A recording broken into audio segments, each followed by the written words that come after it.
So Liz Ramos-Prado is a Peruvian graphic designer and visual artist. Her work has been featured in renowned publications like Time Out, Harper's Bazaar Arabia, and Emirates Open Skies, as well as collaborations with brands such as Molton Brown UK, Gibson Guitars, and Virgin. Liz's artistic pursuit delves into the human self, emotions, and the connection between reality and dreams, often featuring women as the central theme. Her pieces intricately blend feminine representations with refined line compositions and vibrant colours, evoking surrealistic undertones. Today, she will be sharing her journey with inspiration to creation. And I'd like to welcome Liz. Hi, Liz. Hello, can you hear me? Hi. Good. Yes, we can definitely hear you. Excellent. Thank you very much. Thanks for joining us. Thanks for inviting me. It's really an honor to be invited to share some of my experience as creative, and happy to speak with you and to show a little bit of my work to everyone. Thank you. Go ahead. Is it shared already, the screen? Yes, we can see the screen. There it is. Perfect. Okay, perfect. All right. Okay, so I'm going to start completing a little bit more about the information about who I am. As you said perfectly, I'm coming from Peru, and my background is in graphic design, and I initially worked in news media and education, doing information graphics and design for publications and for newspapers, and also was very involved with visual arts since the beginning of my career. When I came in the UAE in 2007, I developed more my skills in arts, and I was very involved in arts exhibition, visual arts. But I was working here for a media, for Dubai Media Incorporated, for government. So I kept working with publishing, and I was developing a lot of illustration and working with drawing and digital painting as well. I moved to the UK in 2018 after living here 11 years to pursue my master in design management and cultures, where I expanded a little bit my understanding of how is the process of design thinking, collaboration, and creative strategy. So when I came back here after 2 years, I kept working on design, but more oriented on what is creative direction, and always working with publications, with brands. But I was a little bit more focusing more on the artistic approach, because my passion since I started working in Peru, I have a very strong background in art, painting, drawing. So I was always including these aspects of my education and my skills to my work. So I got more and more involved here in exhibitions, art curation, and I started collaborating with artists, and also working closer with the galleries. So what I want to share today is a bit of this process of creation, which to me, in going back in history, I think it's very crucial when it comes to bring to life a creative idea. I think there is a very similar pattern when it comes with coming up with a design piece on art. It's very, very similar process, I would say. I have plenty of experience in both fields. So I think that the common thing is about starting thinking about what we want to deliver, and doing the proper research and understanding or start imagining what is going to be our final outcome. So always I've been thinking about like, okay, so whenever we talk about creativity, we ask ourselves, okay, so don't feel inspired. I need to understand how am I going to approach to this specific work. So where to find inspiration? This is part of the work research that I've been focusing the last years of my career. So understanding a little bit more from where we feed our minds, how we feed our eyes, our understanding of different aspects of life, like a social, culture, environment, our needs, our basic needs, or how we want to improve things, how we want to improve as a society, as a human beings, as an individuals. So it's very important to me, like being aware about like our surroundings, like to observe the nature, to as a creative people to understand and to perceive the colors, the shapes, all these different messages and different the different narratives we can find and we can create in the different places we encounter in every single day while we are studying, working, when we are commuting, if we are traveling. So there is a lot of information out there that we can start collecting and putting in our visual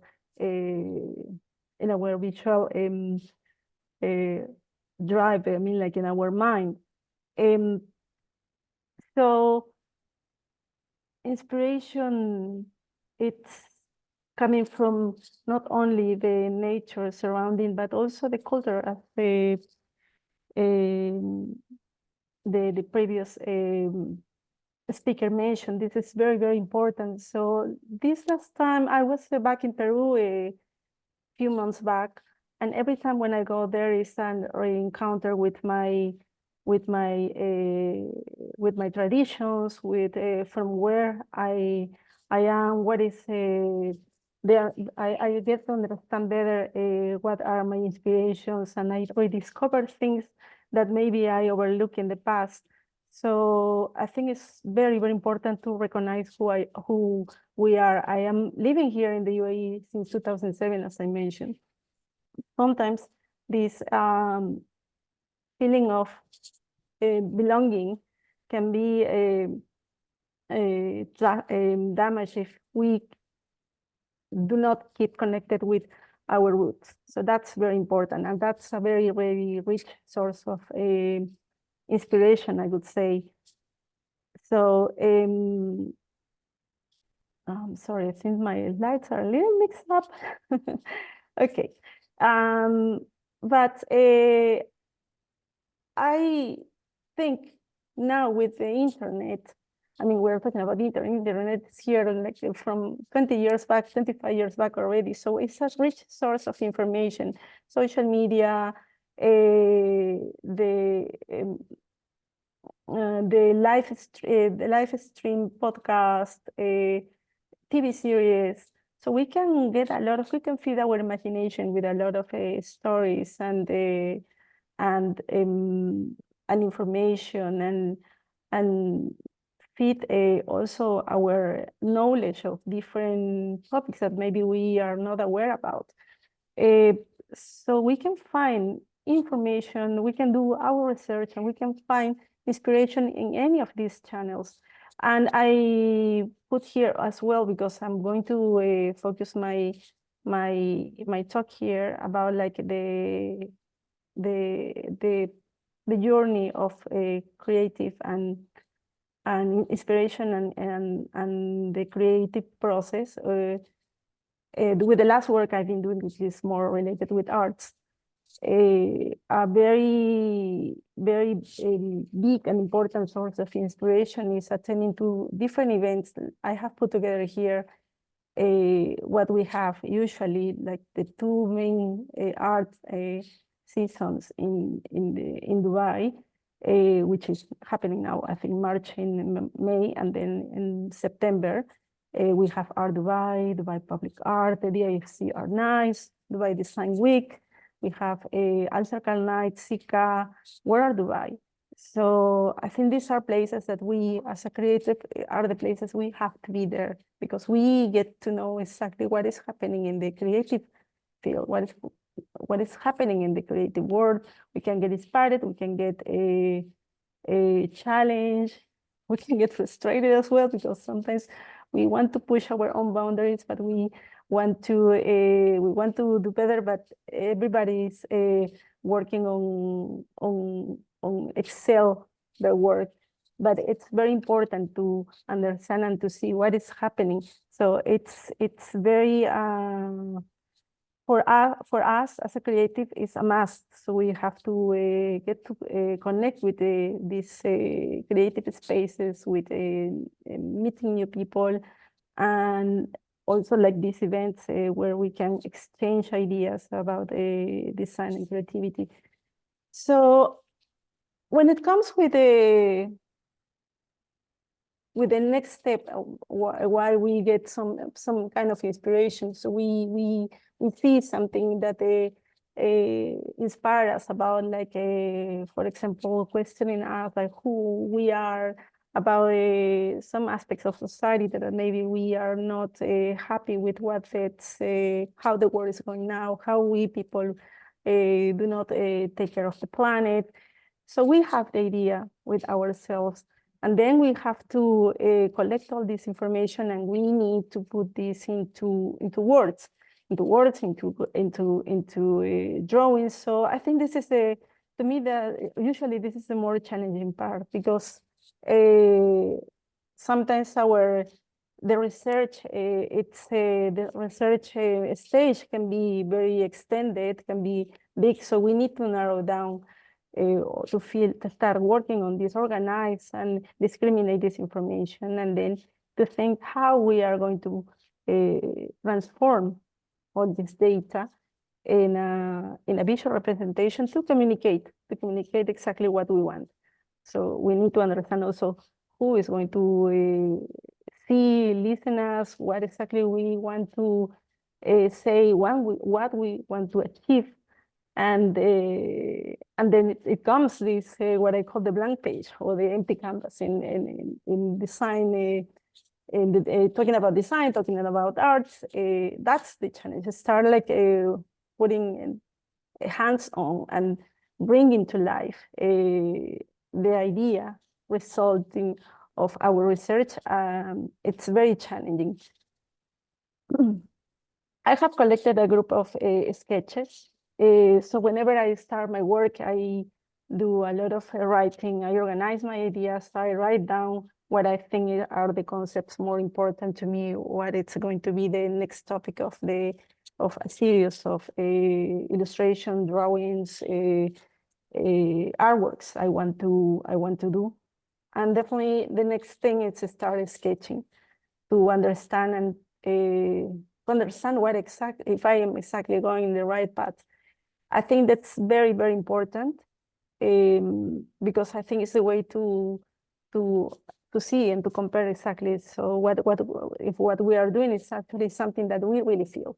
I think that's very crucial. I think once you start getting connected with your idea, with your work, the process starts a very natural flow with the work process. So sketches help also as well to plan how is going to be the work that's coming, and also help a lot in my case. I think to me it helps me a lot to understand and to determine exactly how it's going to be this idea I have in my mind, what size I'm going to use, what kind of material, how it's going to be the support, how elements I want to include, and I start working on thinking about the composition and the elements that I'm going to include. Usually when I start preparing sketches, I end up to do for one design, for one artwork, like at least 10 or 15 different sketches. Still, I think like this is the way, this is the path. Now I'm going in the right path. So I'm kind of like pleased with the approach. Nevertheless, usually also as creatives, I think we know that the first ideas, even after many sketches, might change after once we start working on, because we always keep we need to keep always trying things, and in the middle of the work can come up a different relevant information, different additional ideas, or a different perspective of the whole story or narrative that you want to tell.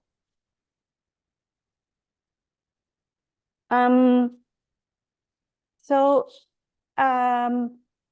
to me, it's very important when I work on these pieces to document what I do, because I think the practice and the repetition of work, it helps a lot to understand how is your process, your actual process, how much time you spend on doing one of these drawings, and depending on the technique, depending on the complexity of the subject.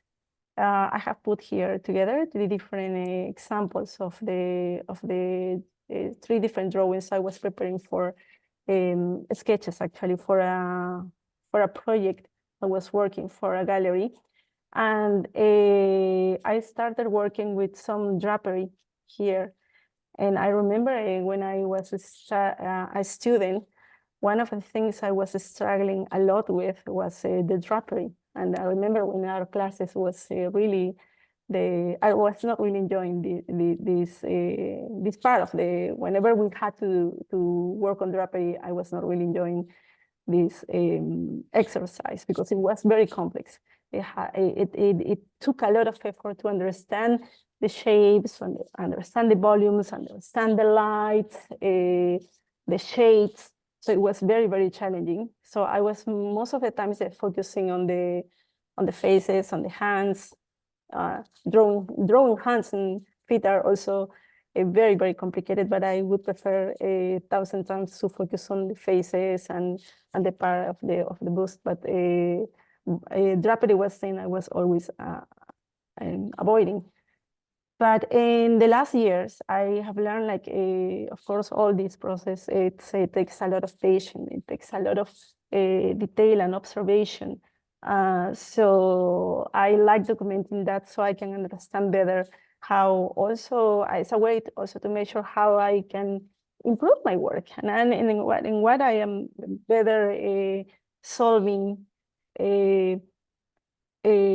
depending on the tool I'm using. If I'm using a pencil, if I am using a pen, if I am working digital, I jump into between different tools. So I feel very comfortable working with traditional drawing with digital work with the computer. So,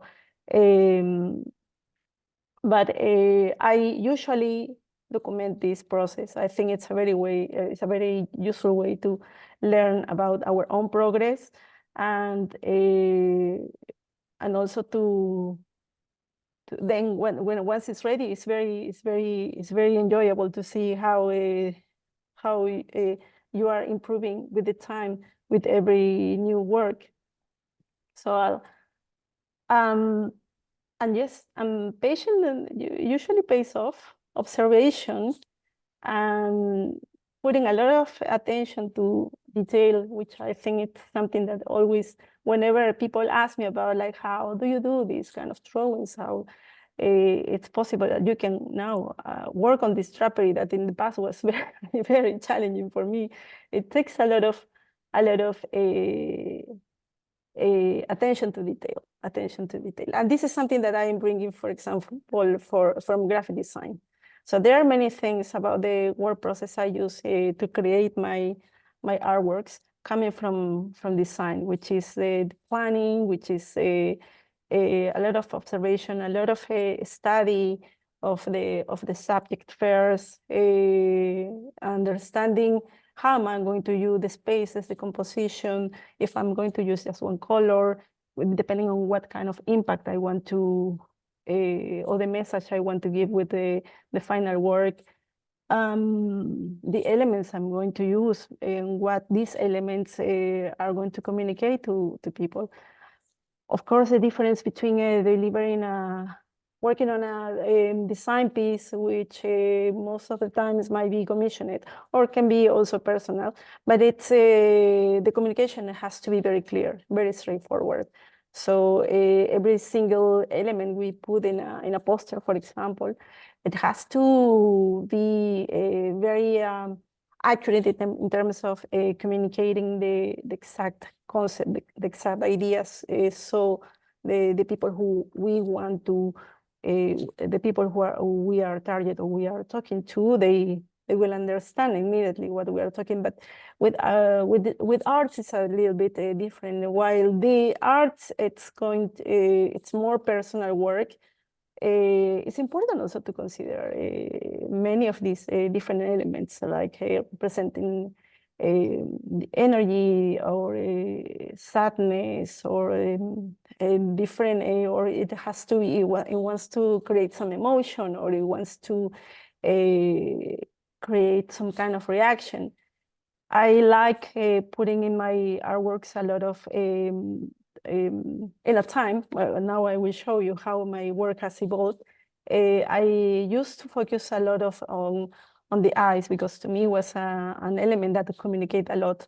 And whenever I was exhibiting and showing my work, I would feel very pleased that the people were the audience were feeling connected with my work, and that was very, very rewarding, very, very, very powerful. And they felt identified, and suddenly people were telling me like how they understood the work and how they feeling what this piece was representing, and like the piece was talking to them. So that was very interesting. That was something that it was really rewarding to me, because this is actually what I was aiming to.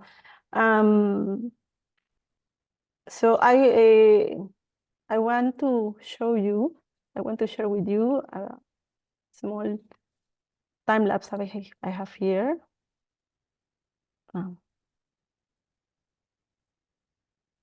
So usually, I'm gonna put the volume down.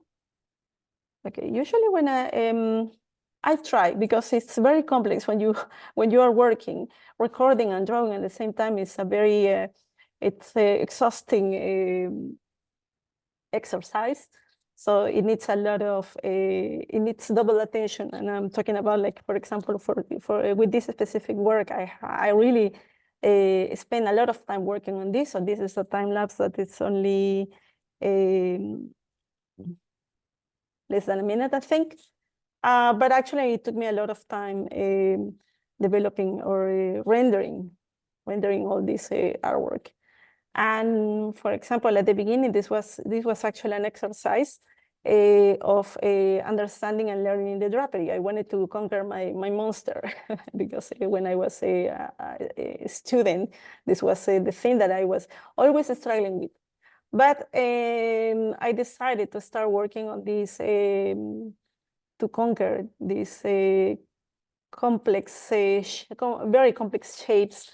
And I think I'm quite satisfied with the result. With the skill, I will say, that I have achieved lately.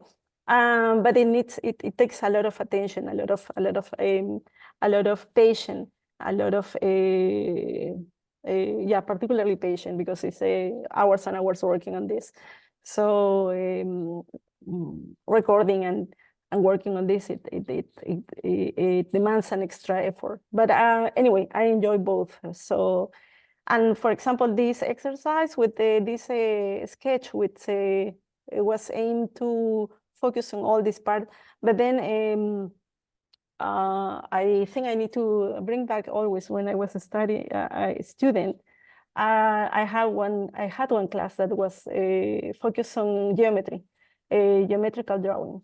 And I really loved that course. It was a lot of time learning and understanding how to recreate geometrical shapes and understand the lights and shades on flat surfaces. So I have started applying this kind of lines and creating these layers and positions in front and behind of these figures, and I think actually I really like the effects on it. So what I realized when keep working on these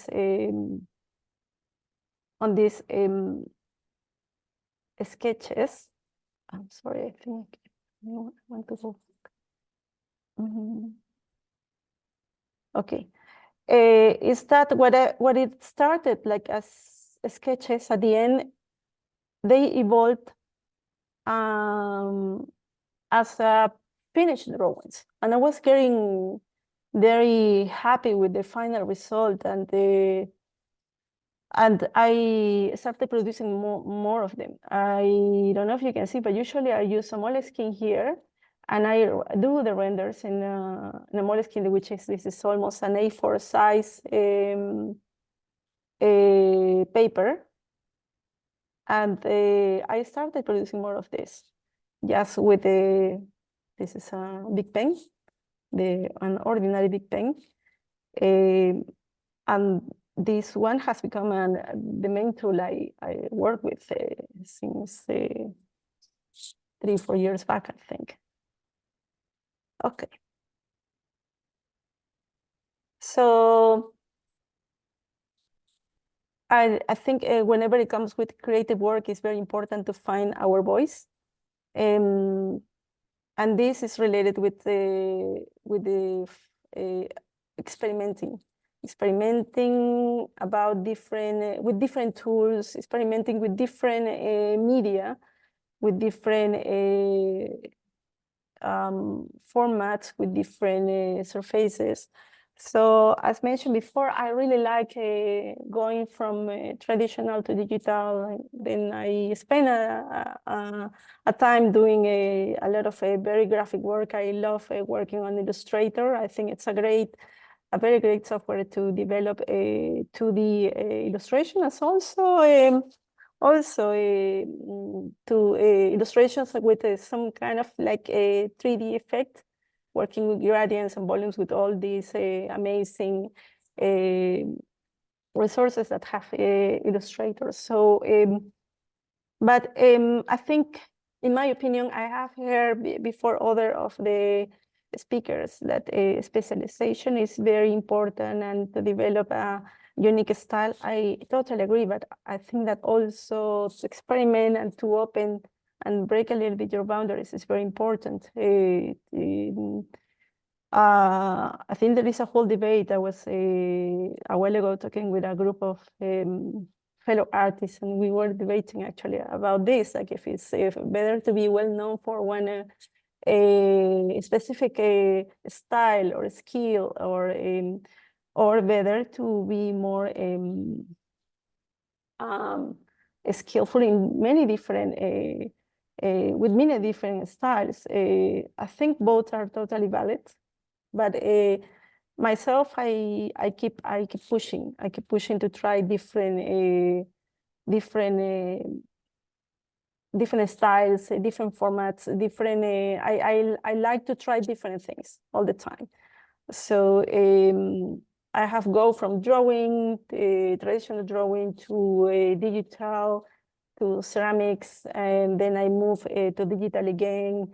And I have been lately experimenting as well with AI. So I think for creative people, the sky is the limit. So we should never limit ourselves, and just to keep curious and experimenting is something that we never should stop. I think we have always keep learning, and I think the only way to do that is just to keep pushing ourselves with trying different things. So, this work here, I'm going to show you now a group of artworks that I have developed talking about these skills. So all this work is digital work. It has been created everything on on Photoshop actually.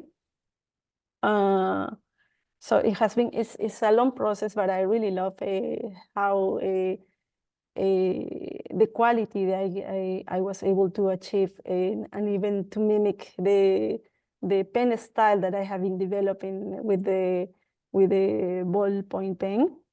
And actually, I wanted to replicate a little bit that feeling, like more to give the sensation of a traditional drawing. It's a different process, I think, at the end, because with digital, when you work with digital, you are able to correct a lot of things with the pen now. And this is what I love about working with traditional tools. You have to be very focused because, especially with this kind of materials, there is no room for mistakes. Which is it's not that it has to be perfect, but it's more about like mastering a specific skill, or if you if something it doesn't go in a wrong direction, always you can. I have learned different ways to fix whenever I mess up, for example, with the pen, with the dry ink, and this is part of the exploration and experimentation as well. So this is another sample. This was part of a series of an exhibition I had back in my country, in Peru. And then I bring some of these paintings here in Alain Alcatara Center.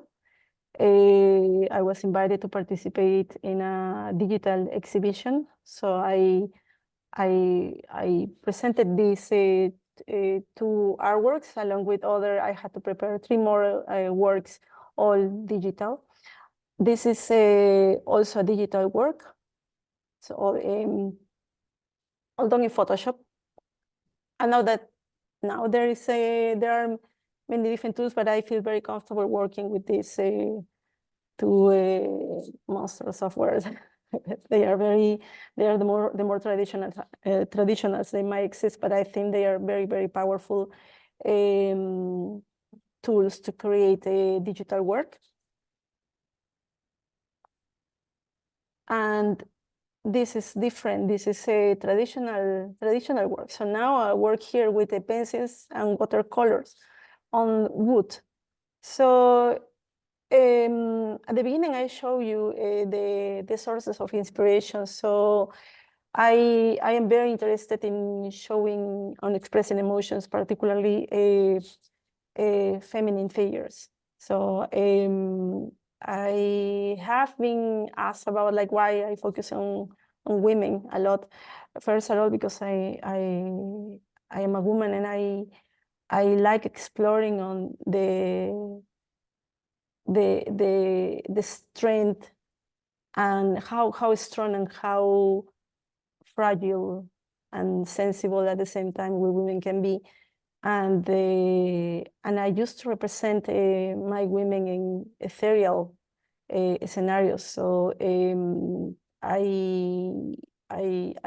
like always working with this, adding elements as these animals and fishes are more connected with the world of dreams.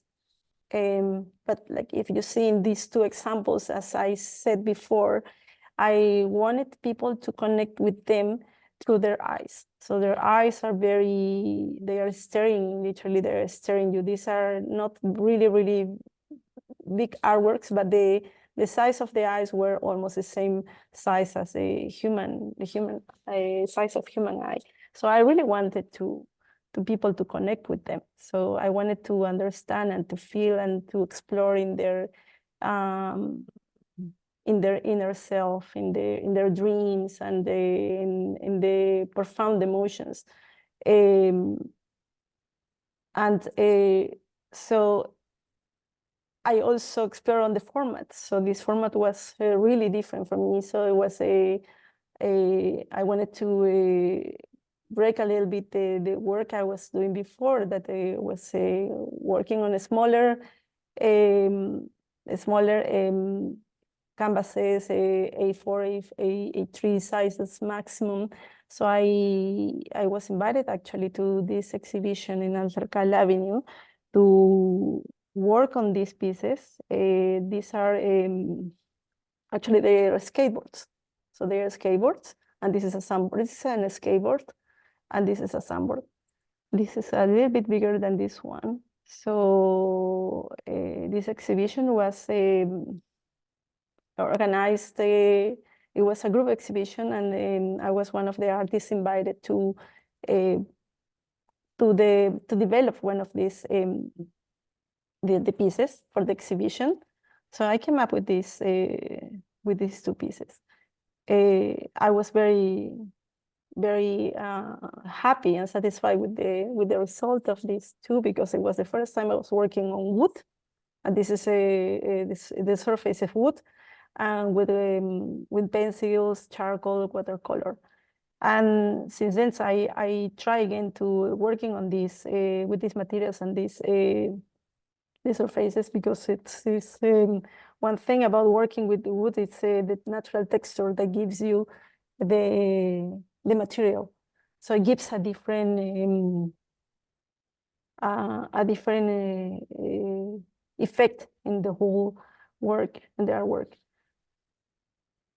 So this is also another work, a wooden panel. This is actually a very big artwork. This is almost 1 meter, 1.7 height by 1.4 meters width.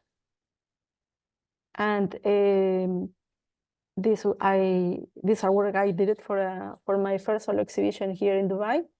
And it was a long process again, a long process, because I really focus on the lights, the shades, the details on the eyes, in the eyes. Again, my interest in that time was like to focus and to connect with people, and to try to imagine people like, where is this person? Where is this woman? What is she doing? Is this a dream? Is reality? Who are these birds? By the way, these birds are Peruvian birds. They are national birds.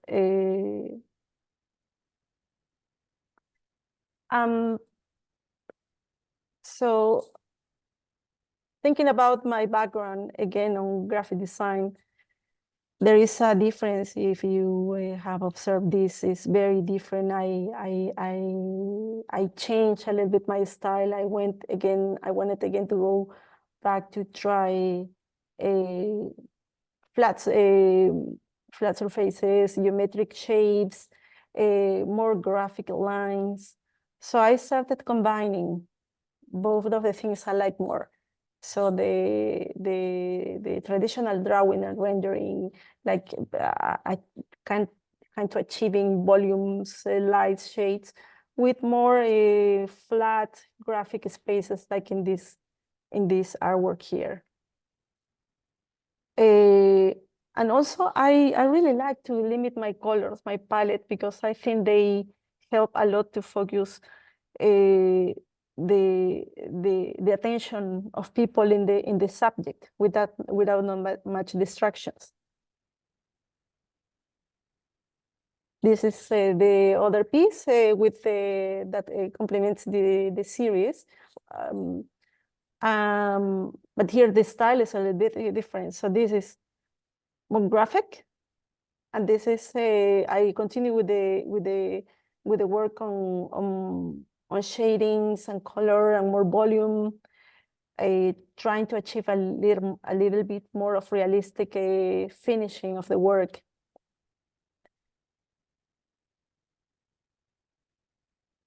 Oh, sorry, this image is very bad. I don't know why. But these two works, these two are also a dry ink, again with some flat areas, and these plants, these elements. It's a shame that it's not showing well, right? it's not too bad. Yeah, no, it's very pixelated. Anyway, so I have Oh yeah, it is very that's okay. pixelated. You're right. Yeah, it's okay. So from the last two from the last series I showed, the one with the turquoise color, I kept exploring on merging these two styles, which really is something that I'm very into lately. I keep working with the dry ink pen and acrylics. And I have incorporated a lot of different elements that represent the craft of my country, plus the colors also. And in the look for reflect a little bit of the work that it's done in or the traditions and the craft that people do in my country. So I'm lately doing more research about this and exploring on that and trying to add these elements in my work. So as I said, this is a continuous self-learning of myself. I always try to I keep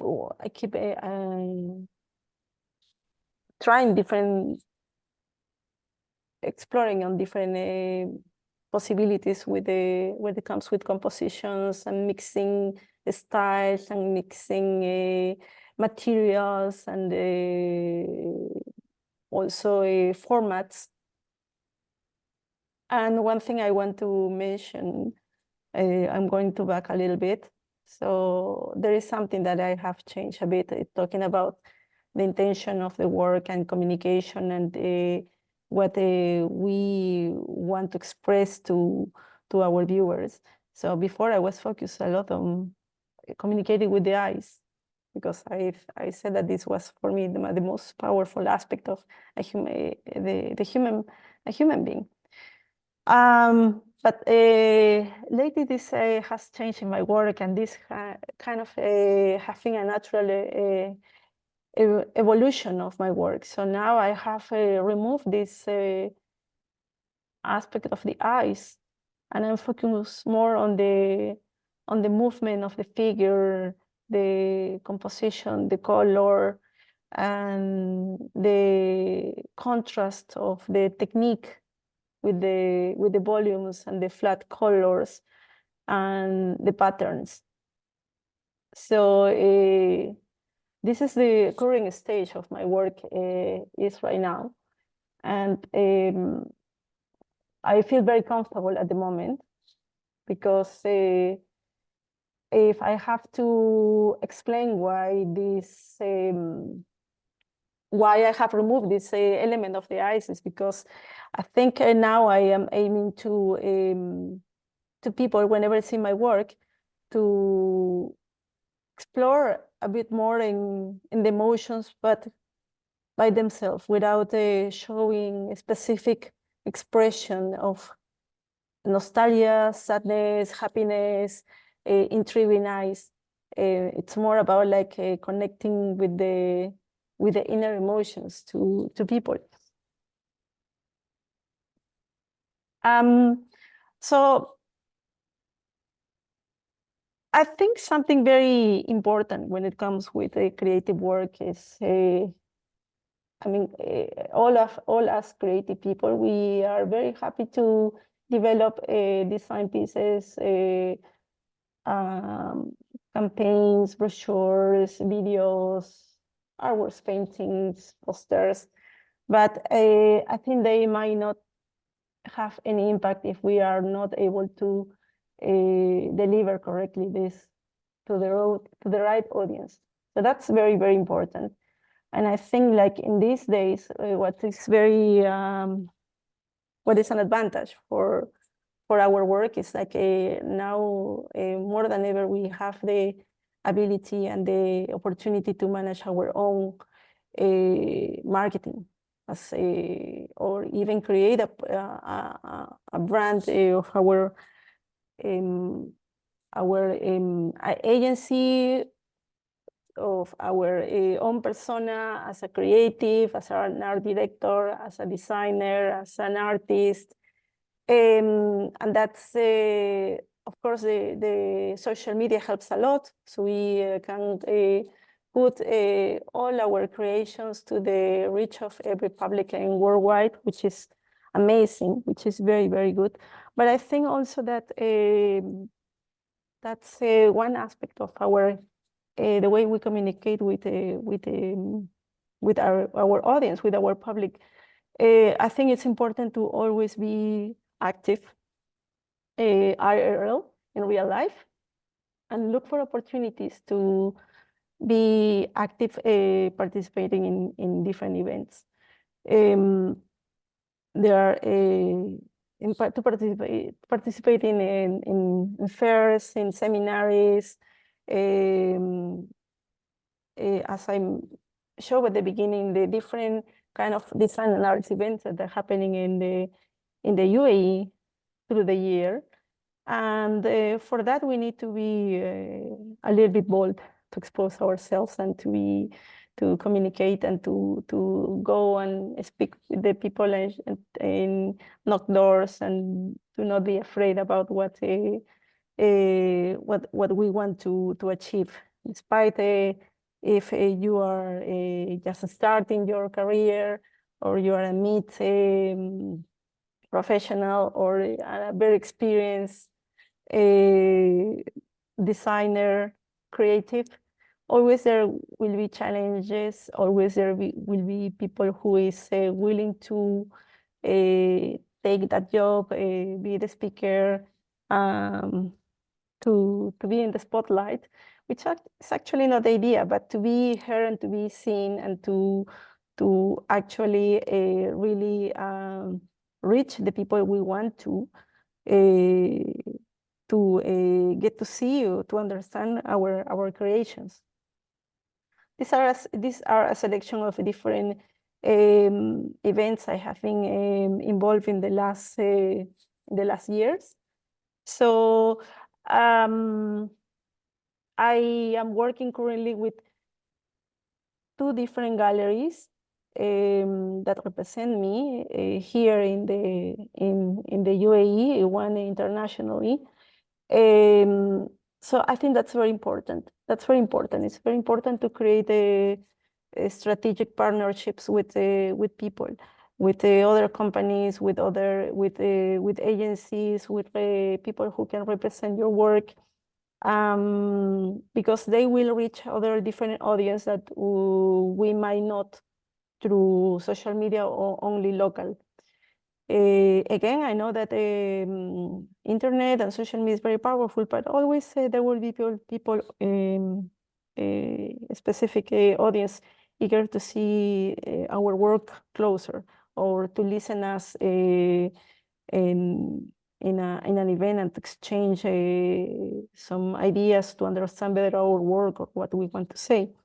So yeah, so being active, being present, to create a very solid group of work, so we can proudly show to these different potential partnerships, partners is very important. And so Arabian Gallery is the gallery I work with here in the UAE. So so this is something very I think it's actually a very important collaboration, because the Arabian Gallery is a private company that's working I think for more than 5 years here in the UAE, but it's still kind of new. So but they are doing a very good work with representing mainly Dubai-based, UAE-based artists. and they promote the work, they create exhibitions, they organize sometimes artist talk. So, and this is very important because sometimes we are so very focused on creating our work and creating our own brand on social media, but we need other channels, other people to work for us. So reaching this kind of partnerships, I think is very, very important. Another one, it's the Upside Space Gallery. This is an online group exhibition. They organize exhibitions dedicated to NFTs, which is something very interesting. It was very interesting for me. I was invited to participate in their first exhibition 2 years back, which led me to start working on NFTs. And it was the next stage of my work. Then I started exploring also on working with AI, but to me, AI is more than to create a final piece. It's more like a source of inspiration. So sometimes we need to look for some quick ideas, and I think that's kind of useful. So for me, it's more like feeding my mind with different images or with different options in a very immediate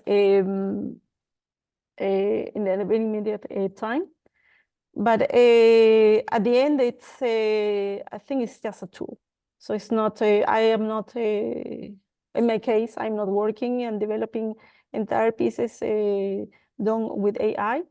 Maybe in the future, I'm still working. I'm still developing my knowledge with that. But for now, I use that as I use images to get inspired in Photostock or images on internet or any other website that I can find videos or the photos I'm looking for to use as a reference. Okay, so I'm talking about NFTs. So this was an exhibition that happened in Sharjah. And it was a global NFT exhibition in the House of Wisdom in Sharjah. So this is the artwork I showed you at the beginning. So this is a wood panel, more or less. You can see the size of it with the human proportion. So it's quite a big diptych. It's all traditional painting. It's charcoal and acrylics. But this exhibition was about 2 NFTs. So, but I love this exhibition because their approach was to bring a real work, and traditional work, and digital one. So I took this one and I create this animation here for the exhibition. And it was quite interesting and very nice result actually of what at the beginning it was an static piece, but what this taught me is like an artwork or a design or an idea is never finished. It always can be evolved. It can keep evolving depending on what's going to be the not the final use, but the next step to be for this piece. This is how I see the creative work. It's a constant evolving depending on the objectives, depending on the use, depending on the trends, depending on the events are happening. So this was a great opportunity to bring to life and to give it a different approach, a different life, a different opportunity, even if I can say that, to this this creation.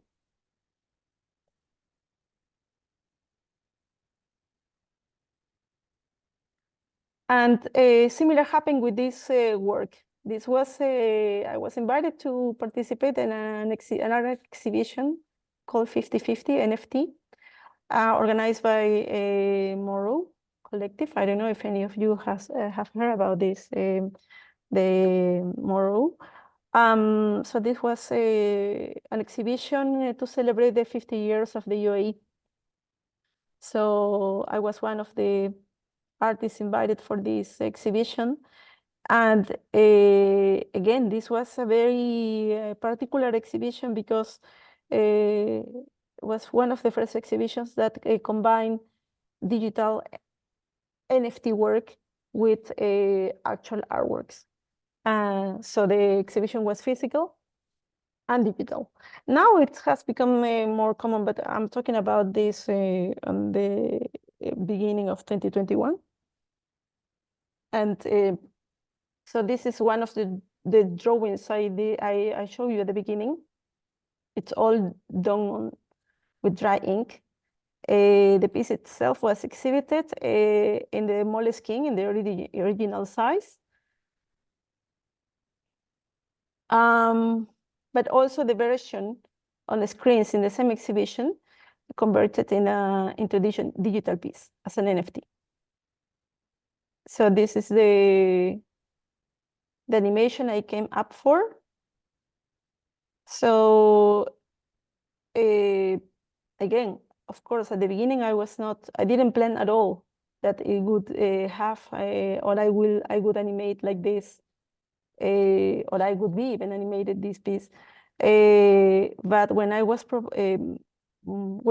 invited and I had to create an NFT and animation for this one, I thought this is perfect because all these different facets, like the squares that are shaping this woman with the different shades, was immediately I understood that this was the kind of things that the elements that I have to move, because it was like the whole image was dissembling. So it was very interesting exercise and I really like it. And now I'm coming with a new group of work that will continue this idea. Liz? Yes. Hi. Oh, I finished. Yes. So sorry, I just want to thank you for the presentation. It's beautiful work and really quite diverse in the styles that you're using. We're going to run out of time for most questions. Can you see the Q&A? Yes. There's a couple of questions there. If you wouldn't mind asking them directly, answering them directly online. I have a question for you though. How many sketchbooks do you have? I have right now here I have like around 15, which is not a lot, I would say. I would have thought more than that. Oh yeah, see, it's because yes. It depends how many pages in the sketchbook, right? Yeah, exactly. Those are the ones I have here. But back when I moved in the UK, I have to leave some of them over there. And back in Peru, I have another amount. So yeah, I have quite decent amount of sketch. This is something that's very, very important. To keep collecting and to keep these drawings. Yeah. Exactly. Actually, I will ask one of the questions online. I assume it's from a student who grew up in more of a digital age, because they're asking how does it feel to do the art the old way, traditional way, when there's no undo key? This is I love the question. And this is something very interesting because and it happens something very, very interesting because I migrate again from digital to traditional. And sometimes when I work in design right now. So I spend most of the time, most of the hours during the day working with the computer, with the Wacom and, well, digital. And when I go back to traditional, it's very interesting how the brain works, because sometimes when I do some kind of like mistake and I want to do undo, the mind is looking for the Control Z. But of course, it's not possible to do that. So no. So that's why working with the dry ink to me is a very interesting exercise, because I have to be very focused, because I know that there is no undo. I think that's the situation there is that it's the perfect imperfection if you happen to make a mistake. Mm-hmm. So yeah, that's definitely. That's how we justify. When I talk about mistakes, it has to be something very big, because when it comes with the work with dry ink, it's if any of the guys in the audience, they want to try, it's very challenging, but it's very interesting, because you have to learn how to, you really have to focus. So it's very, I invite everyone to try it. Yeah, brilliant. Thank you very much for your presentation, Liz. Thank you very much.